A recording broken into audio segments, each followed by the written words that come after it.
다 끝나가는 일에도 한 번 더 돌아보고 보듬어주는 잔심 많은 오늘의 주치 잔심 닥터 입장! 안녕하십니까. 반갑습니다. 야, 망토가 아주 어울립니다. 네, 비 온다고 급히 입고 예. 마치 그 판초 오이 같은 느낌도 들고. 네, 본인 소개 부탁드립니다. 부산부분병원 의무부원장 강명훈이라고 합니다.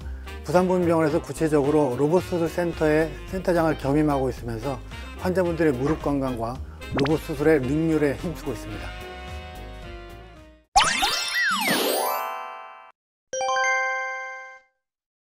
오늘 그 새로운 그런 그 진행 방식으로 들어오실 때 굉장히 드라마적인 극적인 장치를 좀 줬었는데 직접 해보시니까 어땠습니까? 네, 한 걸음 한 걸음 굉장히 긴장돼서 상당히 멀게 느껴요. 아닙니다. 너무 보무도 당당하게 걸어오셨고 선생님 너무 전유성 선생님하고 닮으셔가지고 성대모사까지 잘하신다는데 한번 들어보도록 하겠습니다. 안녕하십니까. 국민병원의 전유성이 아닌 강영훈입니다. 이건 너무한 거 아니냐고. 잔심이 많다는 표현, 이게 뭐 진심을 다하다 뭐 이런 거 있지만 잔심이 많다는 처음입니다. 왜 잔심 닥터가 된 겁니까? 저희 이제 외할머님이 이제 항상 이제 어릴 때부터 저를 보시면 네네. 아이고 우리 저 여군이 잔심 많은 거, 우리 새끼 잔심 좋은 거, 나중에 네가 좀 의사 돼서 아픈 사람들 좀 봐주면 좋겠다 이런 말씀을 좀 많이 하셨거든요. 그런 얘기를 자꾸 듣다 보니까 이제 또 영향이 받아서 이제 의사 쪽으로 진로를 정하게 된 것도 많은 것 같고, 이제 불교 쪽에서 많이 쓰는 용어라고. 그렇군요. 뭔가 업무가 다 끝났다 이랬을 때 다들 뭐 이렇게 네. 인사하고 반갑게 맞이하고 딱 돌아갈 시점에 칼퇴근할 때 딱 한 번 더 돌아서 가지고 이제 남들 안 보는 뭔가를 조금 더 정리하고 뒤돌아보가 좀 그런 게 없나 이렇게 보는 이런 마음. 제가 딱 올려야 이게 잔심이 되는 거죠. 무조건 이렇게 본인이 다 마무리를 다 보고 할 수 있는 그런 마무리라기보다는 한 번 더 이렇게 정리하고 체크하고 다른 사람들이 좀 못 볼 수 있는 부분을 한 번 다시 보는 그런 거를 얘기한다라고. 무릎 관절뿐만 아니라 우리의 마음까지도, 보고 계신 시청자 여러분들의 마음까지도 오늘 또 보듬어 주시길 바라겠습니다. 말씀드립니다. 네, 저랑 이름은 굉장히 비슷한데 말씀하시는 성향이나 이런 거 완전 틀리네요. 오늘 여기 저 모드를 아이 모드, 내성적인 모드로 조정을 해가지고. 자, 오늘은 무릎이 아프다, 부모님이 관절염이 있으시다면 주목해 주시길 바라겠습니다. 건강 튜!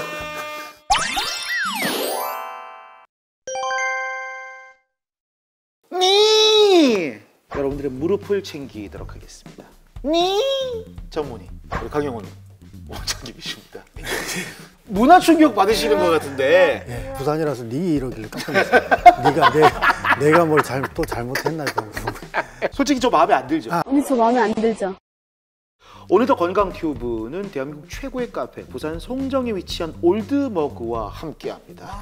자, 무릎 관절에 대한 궁금한 점들, 인공관절 그리고 무릎 건강에 대한 궁금한 점 강영훈 원장님께 질문 많이 댓글로 남겨주시고, 뿐만 아니라 건강튜브를 봤던 소감들도 남겨주시면 저희가 올드머그 5만 원 상품권 챙겨드리도록 하겠습니다. 그리고 하나 더 있어요, 오늘 이벤트가. 무슨 이벤트가 있어요? 펠릭스 바이 STX 호텔과 저희 건강튜브가 또 함께 하니까요. 여름 휴가철뿐만 아니라 여러분들이 해운대에서 휴식을 취하실 분들은 역시 건강튜브 댓글 많이 달아주시고 무릎 건강에 대한 궁금증들도 댓글로 많이 남겨주십시오. 관절염에 대한 이야기를 한번 해보도록 하겠습니다. 우리가 뭐 흔히들 CF에서 보면 아이고 지긋지긋한 관절염 캐내십시오 뭐 이런 광고들 굉장히 많을 정도로 캐낸다는 말이 뭐겠습니까? 그만큼 뽑아버리고 싶다는 마음이잖아요. 이걸로 고생하시는 분들이 굉장히 많은데, 퇴행성 관절염이 그냥 퇴행성, 나이가 들어가면서 그냥 이렇게 뭐 관절이 퇴화되고 그러면서 나오는 게 아니라 당뇨와도 관계가 굉장히 깊다면서요. 퇴행성 관절염이 당뇨가 원인이다라고 얘기할 수는 없지만, 이 당뇨에서 발생되는 이제 당화, 그 혈관도 당침착이 되고 신경도 당침착이 되고 이러면서 이제 단백질도 당침착이 되거든요. 네네. 그래서 근골격계 질환, 이제 뼈라든지 그걸 구성하는 인대 조직, 근육 조직에 당침착이 돼서 기능이 떨어지고 퇴행성 관절염의 속도를 높이고 진행 속도를 높이고 합병증 발생도 많이 시키고 치료를 했을 때 합병증 발생률도 많이 높이는 걸로 되어 있습니다. 그래서 당뇨는 꼭 관리를 해야 되는 질환이에요. 이게 어르신들 중에 이렇게 당뇨를 앓으시는 분들, 요즘에 40대들도 당화혈색소 높은 분들 굉장히 많거든요. 특히 직장인들. 관리 안 하고 운동 안 하고 그냥 계속 먹기만 하고 이렇게 되면 이게 당뇨라는 이런 내분비 질환뿐만 아니라 관절염에도 원인이 된다는 거. 와, 야, 진짜 이게 생활습관병이라 불리는 성인병이 무섭네요. 예. 정말. 퇴행성 관절염 요것 때문에 고생하신 환자들 중에 보원장님이 직접 진료하신 사천에 사시는 할머니 사례도 있다고 얘기 예, 들었거든요. 제일 기억나는 사례죠. 할머니한테 네네. 너무 저도 이제 애를 많이 썼던 분이고 삼천포에 사시는 할머님인데 뭐 당뇨, 비만에 이제 치매, 척추 후만증이라 그래서 많이 굽어져 있고 이미 무릎하고 허리가 많이 안 좋아서 식구들이 모여서 한번 이렇게 수술을 받으려고 했는데 너무 위험하다. 통증 치료나 하고 지내보자. 이러고 해서 이제 물러섰죠. 그죠? 겁도 나고 식구들도 너무 위험하니까. 몇 년 후에 이제 저를 찾아오신 거죠. 그때는 이제 저도 야, 이분이 정말 합병증 없이 나을 수 있을까? 아니면은 수술이 진행 잘 되고 걸을 수 있을까? 이제 치매도 좀 경하게 와 있는 상태라서 그런 걱정을 했는데 저한테 꼭 받고 싶다 그래서 이제 수술을 진행하게 됐던 분이죠. 상태가 얼마나 안 좋으셨던 거예요, 무릎이? 인슐린을 맞는데도 이미 당이 뭐 400, 500에서 조절이 되지는 않고요. 아, 혈당이? 예, 조절이 안 되는 상태로 이제 수술을 하면은 당연하게 이제 내과 쪽에서 위험하다 이렇게 수술하지는 않는다라고 얘기하는데 다시 한번 걸어보고 싶다. 이런 마음을 저한테 계속 전달하시니까 이제 최선을 다해서 해보자 이렇게 수술을 하게 됐던 거죠. 결과는 어땠습니까? 단기적으로는 굉장히 좋았습니다. 병원에 입원해서 재활도 잘 됐고 이제 퇴원하시고 국내 여행도 좀 하셨다 그러고요. 네네. 예, 그러게 초기 예후는 굉장히 좋았습니다. 네. 예. 그럼 그 이후에는 좀 안 좋으셨던 거예요? 어땠어요? 무릎은 편해지셨지만 다른 데가 워낙에 안 좋으시니까 아무래도 치매하고 당 조절이 계속 조금씩은 심해지니까 요양원에 들어가셨죠. 삼천포에 요양원에 들어가시고 들어가 계시면 또 활동력이 떨어지니까 허리 무릎이 또 아파 수술이 잘 돼도 다시 또 뭔가 문제가 좀 생길 가능성이 높아지는 거죠. 좀 답답한 마음에 한번 찾아갔죠. 뵙고 싶기도 하고 봐야 되겠다 생각도 들고 뭐 겸사겸사 갔죠. 수술한 환자가 움직이질 못하니까 여기서 한 2시간 반 떨어진 거리인데도 직접 가셔서 와, 휴관철 환생이신데요. 할머님이 10시쯤 되면 이제 다 주무시더라고요. 같이 있는 할머니 한 10몇 분이 다 주무시는데 요양원에는. 예, 자는 분들을 다 깨워요. 그냥. 자는 분들을 다 깨워가지고 일라 봐라, 우리 의사 선생 왔다. 수술해준 사람이 왔다고 와, 얼마나 자랑이셨겠어요.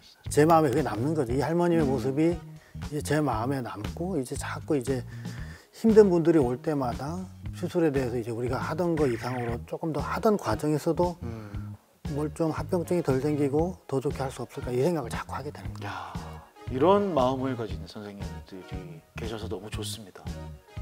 근데 이 모든 진료와 마음을 주시는 게 이게 인공관절 수술로 인해서 비롯되는 거잖아요. 저는 그렇게 생각합니다. 우리 인간의 무릎, 솔직히 이거 관절 소모품 아닙니까? 무릎은? 제가 동료 의사들한테 이런 얘기를 하면 욕을 먹겠지만 저도 그 말씀에 동의합니다. 왜냐하면 우리 생활 수명은 굉장히 길어졌습니다. 그렇죠. 100세 시대니까. 예. 그런데 관절 연골의 수명은 개선은 많이 됐지만 오히려 생활 수명의 의학적 발전보다는 굉장히 못 따라가네요. 못 따라가는 거죠. 근데 우리가 연골 수명은 아직까지 획기적으로 이렇게 하는 건 연구를 계속 하고 있지만 네네. 기계로 대체하는 인공관절 수술이라는 것 자체가 기능적인 효율성이 좋기 때문에 예, 우리가 안심하고 어느 정도 노후 생활을 지낼 수 있는 수술 방법으로 생각을 하시면 될 것 같습니다. 이런 생각이 듭니다. 신이 허락하고 부모님이 주신 우리의 이 무릎 연골을 야, 진짜 젊었을 때 잘 보호하고 아껴야 되겠다는 생각이 들고 내리막길 내려갈 때도 좀 무릎을 좀 보호한다든지. 근데 그렇게 쓰다가 정 안 되면 우리가 또 인공관절이라는 점점 기술이 발달하고 있는 이 관절이 있는데 근데 이거 안전합니까? 솔직히 어떻습니까? 무릎 인공관절은 많이 안전한 수술이 됐고요.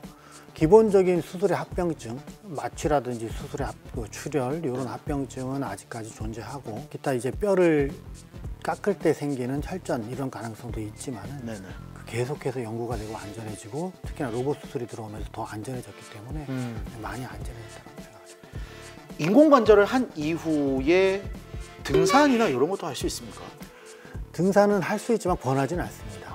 뼈 끝에 네네. 금속 고철을 씌우고 아주 특수 강화가 돼 있지만 플라스틱이 들어있는 거기 때문에 사실은 아껴 쓰는 게 좀 필요하죠. 그래서 등산을 할 수 있지만 내리막길을 권하지는 않고요. 운동을 좋아하시는 분들은 가급적이면 길 좋은 데서 근력 운동을 하시길 권합니다. 이게 인공관절을 갈았다고 해서 이렇게 와 쌩쌩하다 해가지고 달리는 것까지는 안 되는. 달리는 거는 안 권하고 있습니다. 예. 처음에는 할 수도 있고 아프던 분이 갑자기 이제 딱 힘이 생기면 해보려는 분도 계신데 사람의 몸이 소중한 거는 회복력이거든요. 네, 네. 기계는 회복력이 있는 게 아니고 이제 피로 누적이 돼서 이제 물건을 쓰는 거하고 같은 이치로 진행하기 때문에 가급적이면 아껴 쓰십시오 하는 거죠. 네, 네. 계속해서 이게 진화가 됩니까? 이 관절? 진화가 됩니다. 수술 기법도 진화가 되지만은 네, 네. 인공관절의 모양, 네. 재질 이런 게 계속 진화가 되고 있기 때문에 향후에는 더 운동 능력이 좋은 인공관절로 우리가 생활의 편의를 보장받을 수 있을 거라고 생각합니다. 네. 부산 부민병원의 강영훈 부원장님과 함께하고 있습니다. 계속 친해지고 싶은 게 고향이 제주도입니다. 그럼 고등학교 때까지 다니시다가 예, 고등학교 다니다가 이제 대학교를 이쪽으로 왔죠. 부산 경남 쪽으로. 무트로 넘어오셨네요. 예. 처음에 무트로 딱 넘어왔을 때 어떤 느낌이 드셨습니까? 문화 차이라든지 뭐 이런 걸 좀 느끼셨어요? 문화 차이는 별로 못 느꼈어요. 부민병원 무릎 수술 잘하지 마시. 진짜 잘해 마시. 진짜 잘 마시. 나 잘했을까? 예, 잘합니다.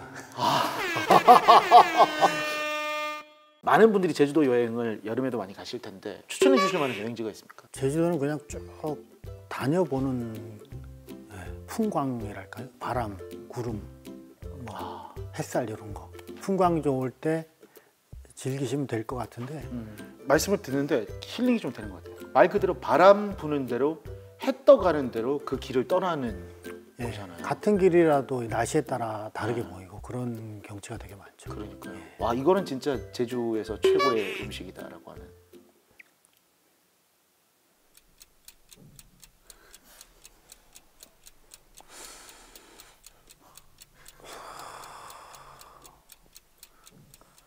그 건강튜브 하면서 이렇게 의사 선생님하고 아이 컨택을 오래 한 적은 처음이에요.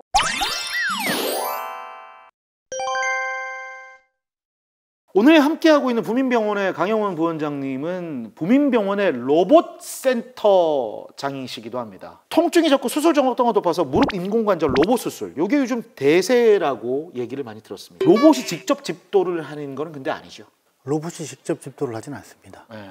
로봇 팔 끝에 톱이 달려있죠. 뼈를 절삭을 위한 톱이 달려있는데 네네. 그거를 이제 의사가 운용을 해가지고 수술을 진행하게 돼 있고요. 네네. 실제 전체 인공관절 수술 시간에 비하면 뭐 3분의 1 정도?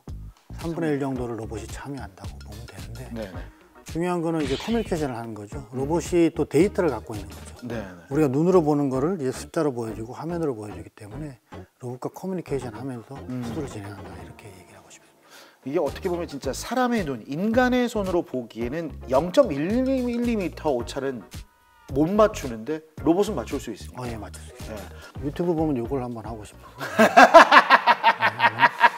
자, 일반 인공관절 수술에 우리가 각도를 정확하게 그 뼈를 절삭하기 위해서 넣는 지침기입니다. 골수강내 지침자라고 하는데 네. 요 애들 우리 학교 속옷 네네. 속옷용품 사면 요만한 막대기가 있죠. 요거를 이제 대퇴골 안에 이렇게 집어넣습니다. 수술할 때. 이 골수 자체에 이제 출혈도 많아지고요. 피도 많이 나고 골 간단, 우리 무릎 근처 와서 그쪽 뼈가 혈관이 많습니다. 혈관이 많은 뼈 부위를 건드리면은 이제 색전증, 그 뼈에서 나온 지방이 혈관을 타고 다른 데 갈 가능성이 높아진다는 거죠. 그래서 제가 이제 로봇 수술하면 항상 많이 안전해졌다고 얘기 드린 이유가 로봇과 소통하는 내비게이션 이제 반사판이 이렇게 달려있고 위안에 이 반사판이라고 이게 핀으로 이제 연결되어 있습니다. 핀으로.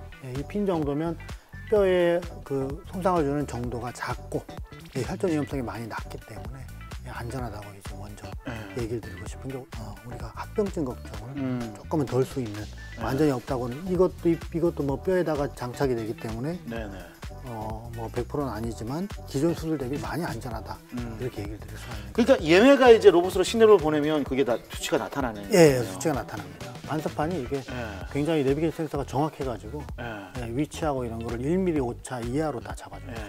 로봇 수술 지금 한 몇 회 정도 시술하셨습니까? 수술을? 저희 센터에서는 이제 500개가 좀 안 되게 지금까지 진행했고요. 300회 이상 저희 병원에서 시행했습니다. 로봇 들어오고 나서. 어떻게 보면 뭐 한강이나 아니면 한강 이북까지 포함해서 손가락 안에 드는 이쪽 관련해서는 진짜 권위자시네요. 예, 저희 병원이 이제 로봇 수술의 메카로 조금 재단에서 투자를 많이 하고 있기 때문에 그 도움을 힘입어서 이제 로봇 수술의 시행 횟수가 자꾸 많아지고 경험이 축적되는 것 같습니다. 보고 계신 분들 중에 지금 부모님 무릎이 안 좋다, 내 무릎이 안 좋다, 부산 부민병원으로 찾아가시길 바라겠습니다. 여기 진짜 다시 생각해 보지만 병원 선택이 정말 중요할 것 같아요.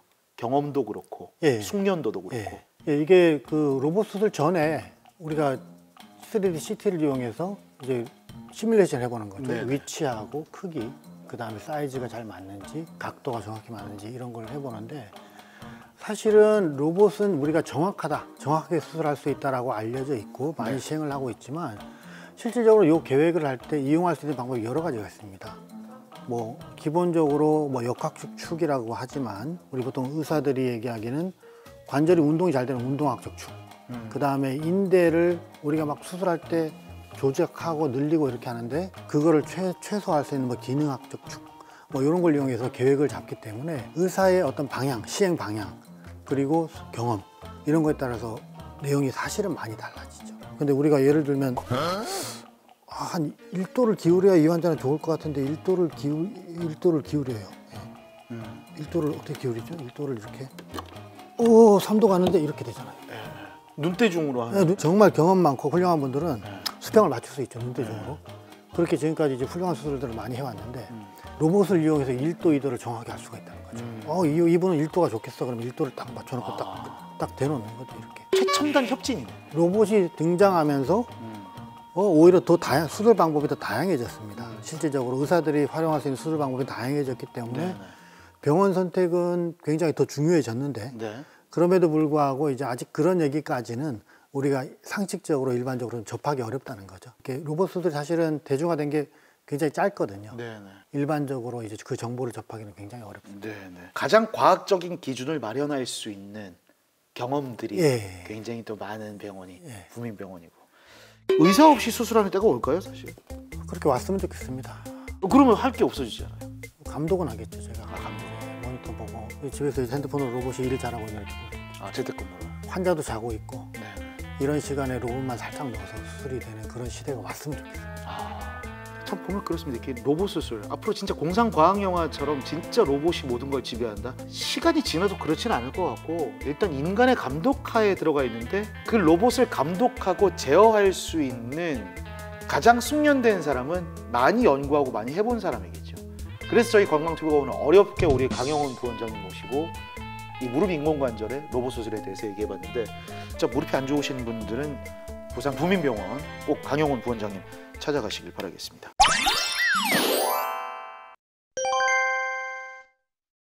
평상시에 무릎 건강을 좀 잘 지키기 위해서 당부의 말씀이 있다면 환자들한테. 통증이라는 게 굉장히 중요한 우리 몸의 신호인 것 같습니다. 그래서 뭐 통증이 어떤 활동을 하다가 통증이 생긴다 그러면은 내 몸에서 조금 쉬어달라 이런 신호를 보내는 거다라고 받아들여서 안정을 취하고 휴식을 취하고 이런 쪽으로 했으면 좋겠어요. 일상생활에서는 뭐 아픈데 이겨내야 돼 이런 경우들이 되게 나중에 길게 봤을 때 뭐 언제 운동을 잘못해서 연골이 상했다든지 언제 참고 운동을 해서 뭘 완주를 했는데 그다음부터 좀 안 좋다든지 이런 경우가 많아서 통증 신호를 가장 우리가 좀 내 몸이 보내는 중요한 신호로 받아들여야 된다 이런 말씀을 드리고 싶습니다. 작은 통증도 그냥 무시하지 말고 휴식을 취하라는 몸의 신호니까 그걸 좀 잘 받아들여야 돼요. 그것도 무릎 건강의 지름길이 아닌가라는 생각을 해봅니다. 무릎을 지키기 위한 그런 건강법, 통증의 신호를 무시하지 말라. 요거 꼭 기억해 주시기 바라겠습니다. 오늘 함께 하시는 분들 멋진 송정바다 그리고 송정의 해안가를 즐길 수 있는 올드머그 5만 원 상품권 챙겨 드릴 테니까요. 이거 보이시죠? 요거 기억해 주시고 댓글 달아주세요. 댓글. 펠릭스 바이 STX 호텔도 우리 건강튜브와 함께하게 됐습니다. 우리 감사합니다. 여러분 혹시 무릎에 대한 궁금증들이 있으십니까? 아니면 건강튜브에 대한 감상평을 댓글로 남기시겠습니까? 구독, 좋아요, 알림, 구독, 눌러주시길 바라겠습니다. 자, 무릎 관절염 치료의 끝판왕 무릎 인공관절 수술에 대해 알게 된 시간이었습니다. 앞으로 어떤 더욱더 많은 잔심 닥터가 되고 싶으십니까? 진짜 잔심 닥터가 되고 싶습니다. 우리가 일상적인 행위라고 생각하는 수술 과정 중에 있는 것들을 이분한테 더 뭐를 조정해서 조금 더 나은 결과를 이룰 수 없을까? 그렇게 해서 이제 아는 지식들을 최대한 환자 개인에 맞춰서 조합하고 수술하고 그런 이제 업무적인 병원 생활을 쭉 이어나갔으면 좋겠습니다. 강영훈 부원장님의 최종 꿈은? 훌륭한 로봇 수술하는 아빠요. 애들이 커가기 때문에 애들의 시각도 중요하거든요. 그리고 강형훈 로봇 수술 병원의 원장. 아닙니다. 부산 부인장. 건강튜브는 여러분께 모든 걸 내드리고 싶습니다. 자, 우리는 건강튜브!